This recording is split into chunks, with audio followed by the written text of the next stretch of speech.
Olá! Hoje vamos aprender um pouquinho mais sobre a abordagem interdisciplinar das disfunções temporomandibulares que é relacionada com o bruxismo. O bruxismo é o ato de apertar ou ranger os dentes de forma involuntária. Isso acontece quando a pessoa está muito tensa, muito ansiosa, muito nervosa, ou, como na maioria dos casos, quando a pessoa está dormindo.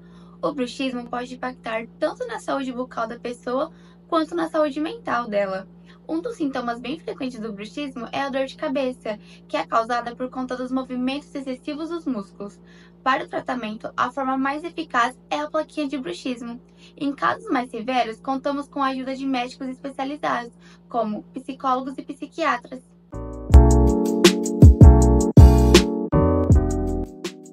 O bruxismo pode ter sérias consequências para a saúde bucal em geral. Ele desgasta os dentes e afeta a articulação temporomandibular. Com o tempo, pode limitar o movimento mandibular e afetar a qualidade de vida.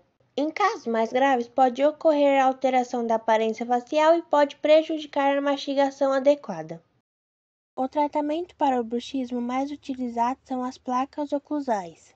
As placas oclusais formam uma espécie de barreira entre os dentes superiores e inferiores, impedindo que eles se encostem diretamente, ou seja, utilizando a placa o impacto é bem menor quando range ou aperta os dentes. Com a placa oclusal, a pressão nos dentes é distribuída de forma proporcional, aliviando a pressão em algumas áreas da boca.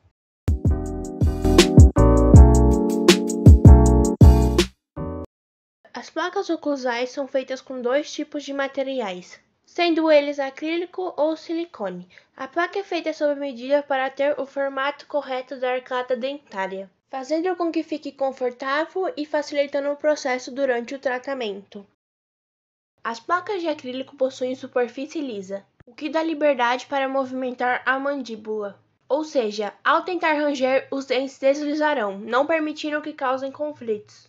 Já que são feitas de um material mais rígido, por isso sua durabilidade é muito maior. A placa de silicone é considerada mais confortável, mas não é um material indicado por a durabilidade do silicone ser inferior ao acrílico. Com isso, a placa de silicone pode rasgar com mais facilidade e acabar aumentando o desgaste dos dentes, provocando uma piora no bruxismo.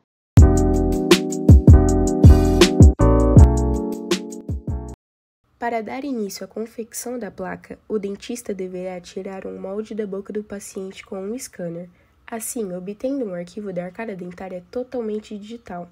Em seguida, abriremos o Exocad, que é um software odontológico. Selecionamos a arcada superior e a placa de mordida.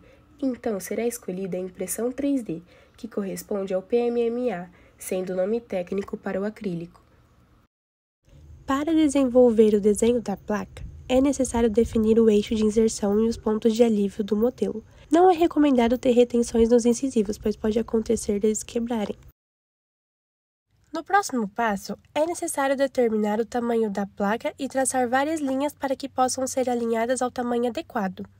Assim como na placa convencional, o modelo precisa ser colocado no articulador semi-ajustável para verificar a oclusão, a lateralidade, a guia canina e a protusão dos dentes.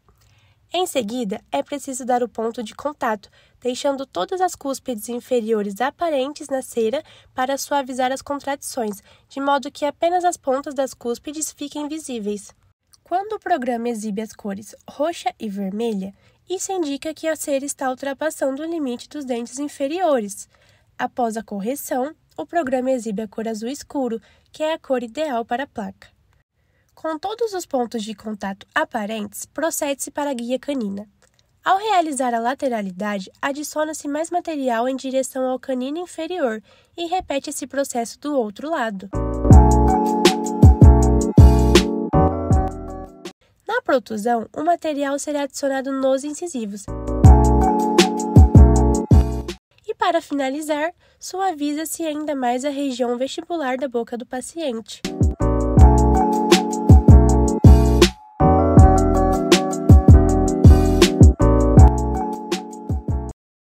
A placa de bruxismo será impressa por uma jateadora. Porém, antes de mandarmos para a impressão, temos que posicionar corretamente a placa no acrílico, sendo vermelho o que não será impresso. Também é possível realizar uma simulação de toda a impressão da placa, podendo assim prevenir que nenhuma broca irá quebrar.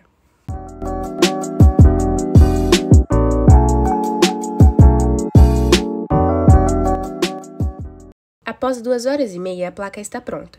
Para tirar da jateadora é necessário usar uma chave de fenda, assim como para colocá-la. E então será necessário retirar os pontos de apoio que prendem a placa com uma broca, podendo assim, enfim, seguir para o polimento.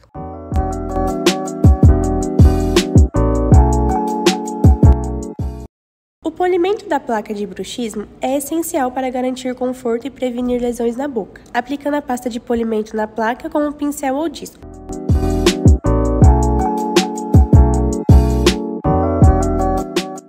Por fim, mesmo não sendo obrigatório, é interessante passar vaselina ou um óleo neutro para dar mais brilho à placa, e depois só limpar o excesso com um papel, obtendo um acabamento impecável.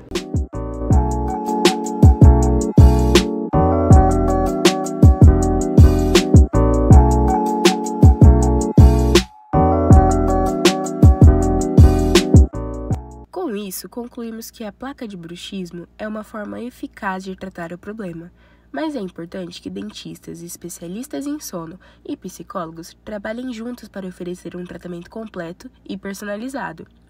Este estudo ajuda a melhorar o entendimento sobre o bruxismo, além de reforçar a importância de diagnosticar e tratar o problema de forma precoce e adequada, já que é uma condição comum, porém muitas das vezes é ignorada.